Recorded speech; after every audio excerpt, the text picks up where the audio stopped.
गंगा नदी के किनारे एक साधु रहते थे। वे न केवल विद्वान थे बल्कि उनके पास जादुई शक्तियां भी थीं। एक दिन वे ध्यान में मग्न थे, तभी बाज की चोंच से एक चूहिया छूटकर उनके हाथों में आ गिरी। उसकी छोटी सी पूंछ व काली चमकीली आंखें थीं।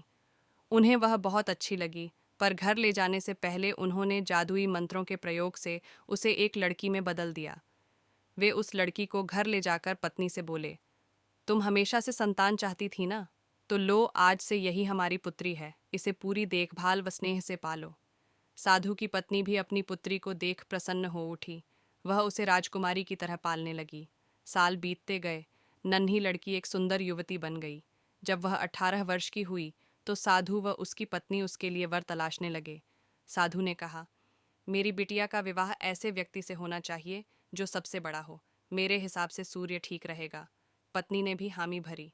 उन्होंने जादुई मंत्रों के प्रयोग से सूर्य को नीचे बुला लिया। उन्होंने उसे अपनी पुत्री से विवाह करने को कहा, पर पुत्री ने पहले ही न कर दी। वह बोली, पिताजी, यह तो बहुत गर्म है, मैं उससे विवाह करूंगी जो इससे भी बेहतर हो। साधु निराश हो गए। उन्होंने सूर्य से कहा कि वे ही कोई वर सुझाएं।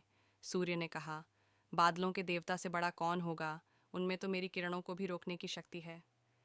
साधु ने बादलों को नीचे बुलाया व अपनी पुत्री से विवाह करने को कहा, पर इस बार फिर पुत्री ने मना कर दिया। वह बोली, ये तो कितना बदसूरत है, मैं इससे विवाह नहीं कर सकती। साधु ने बादल देवता से कहा कि वही कोई अच्छा वर सुझा दें। वे बोले, पवन देवता ठीक रहेंगे, वे तो मुझे भी अपने फूंक से उड़ा देते हैं। साधु ने पवन देवता को बुलाकर अपनी पुत्री से विवाह करने को कहा। पुत्री ने फिर इनकार कर दिया। वह बोली, मैं इससे शादी नहीं करूंगी, ये तो कहीं टिकते नहीं, हमेशा यहाँ वहाँ भागते रहते हैं।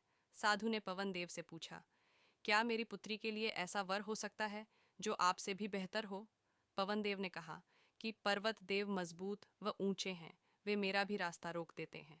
साधु ने पर्वत देवता से कहा कि वह उसकी पुत्री से विवाह कर लें। पुत्री ने फिर से मना कर दिया।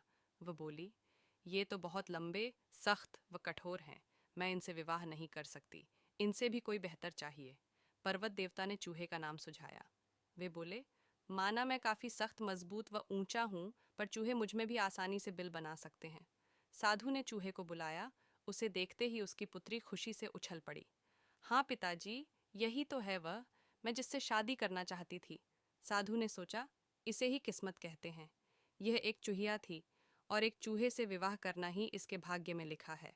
उन्होंने जादुई मंत्रों के प्रभाव से पुत्री को फिर से चूहिया बना दिया। चूहा व चूहिया विवाह करके खुशी खुशी रहने लगे। शिक्षा, कोई भी अपने मूल स्वभाव को नहीं बदल सकता।